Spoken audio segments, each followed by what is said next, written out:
Time again for another installment of The Basics, and on today's show, and sticking with the Star Trek CCG, I want to talk about the decoy factor. And this is another one of those things that was done predominantly in the early stages of the Star Trek CCG, up until certain expansions came out and some cards came out that prevented this from happening. But it still does to this day, and I'm going to explain it to you right now.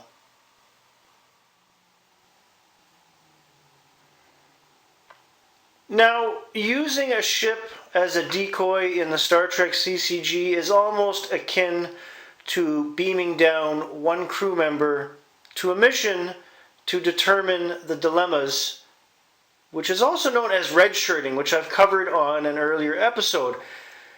You don't see a lot of players decoying anymore these days. You usually saw it in the first few years of the CCG before a lot of the boosters came out and cards were developed to stop people from doing this. I have seen a video on YouTube, however, from another content creator who seems to be a pretty cool dude, who showed a two-player game with a decoy situation happening late in the game.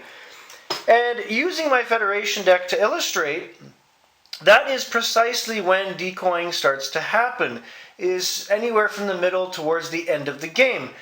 Because by then, there's different scenarios that could be happening. You could be losing, you could have had a lot of personnel die and have ships be damaged, and you're trying to have a last-ditch effort or two to slow down or possibly stop your opponent or vice versa.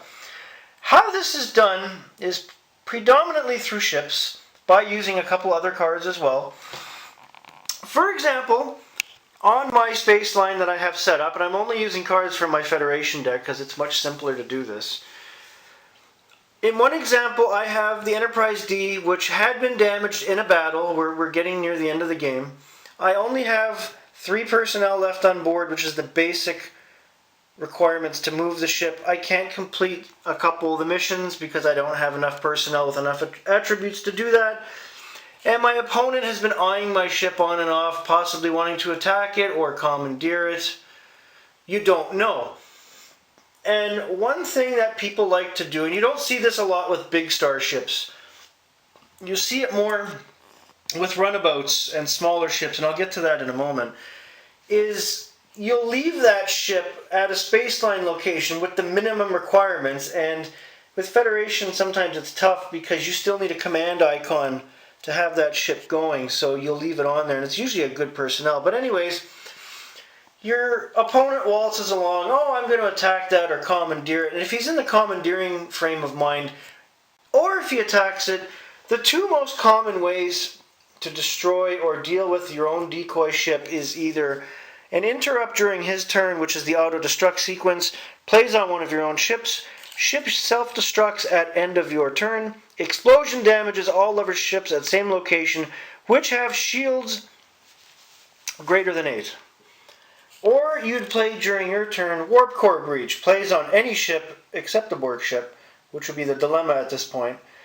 Ship explodes at end of owner's next turn unless engineer aboard by then, discard after use. So basically you're redshirting your ship. The third option to do that is to leave it there, take off all but one personnel,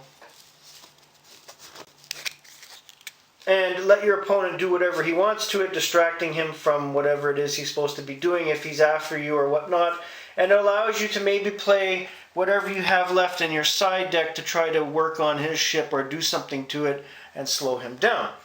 The other flip of the coin is using a small ship like a shuttle or a small transport that has no staffing requirements. You put one crappy personnel on there, and sorry Tashiar, but because you hardly have any attributes, I'm just going to bore you, and you die a lot. Please stop doing that. You let it sit there either unstaffed or with the minimum staffing requirement, and you do the same things with the same cards, or you let your opponent attack it without playing any cards, or you let him capture it and he's wasted time and effort doing that. Basically, that is the decoy factor. You are singling out one ship to attract the attention of your opponent and hopefully get him off guard long enough where you can plot something or use whatever you might have left at that point.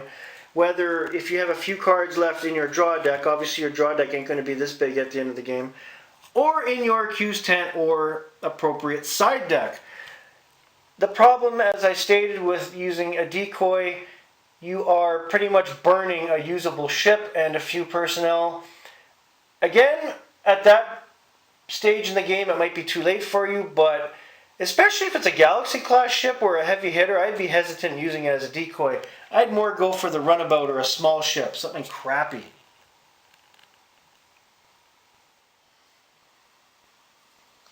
As an addendum, what you could also do if you're decoying a ship, and I have done this a couple times a long time ago, is when your opponent's coming along to investigate that decoy ship or do something to it, you could use a Q-net if you have any left and place it between the spaceline location opposite the direction from where he's coming. You can trap him there, especially if he uses up his range and he can't move. That makes these cards, the auto-destruct or the warp core breach, more poignant. It's as simple as that. Have a great day, everybody.